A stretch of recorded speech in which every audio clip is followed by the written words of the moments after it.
So this is the issue about the war and why Putin is so bent on bombing Ukraine and taking that land back. The fact of the matter, Putin is upset because NATO is trying to move next door to Russia.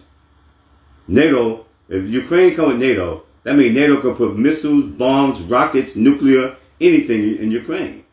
And Putin is saying, that's too close to us to have bombs over us. The same thing the United States said when they tried to put missiles in Cuba. That before Russia can respond, it takes 1 minute to bomb Russia and destroy it with their nukes. So Putin said, I'm not going to live with this thing hanging over my people's head.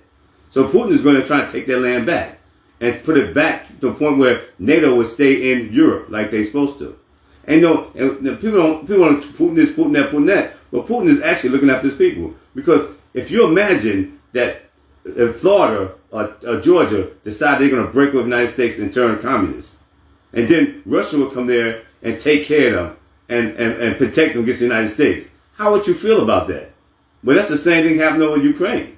How do you feel if Georgia was now going to be holding Russian troops and Russian bombs and Russian artillery in the United States? Do you think the United States would stand for that? Not 1 minute. Not 1 minute. So this is what Putin is saying, that if you get Ukraine and NATO come in Ukraine, you could be right in my backyard with all the nukes, all the bombs, all the soldiers you want to have an immediate attack on Russia before they can respond.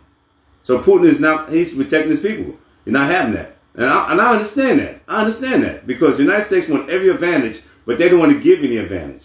So he actually said, you know what? We're going to go to war one way or the other. Because they're going to go to war if Ukraine get all the NATO troops up there, anti-Soviet troops next to them, they're going to be a war anyway. It's going to happen. So Putin said, before it happened, I'm going to go and take it back.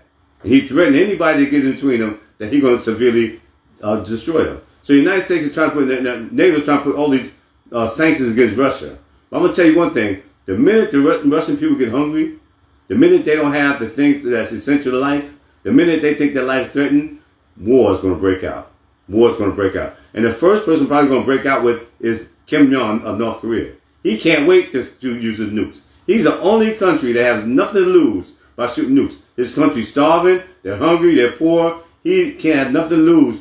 And those allies of Russia, which is China, which is Iran, which is Kim Jong, which is Pakistan, they all have nukes. So basically, we're on the beginning of World War III. And once World War III hit, don't worry about it.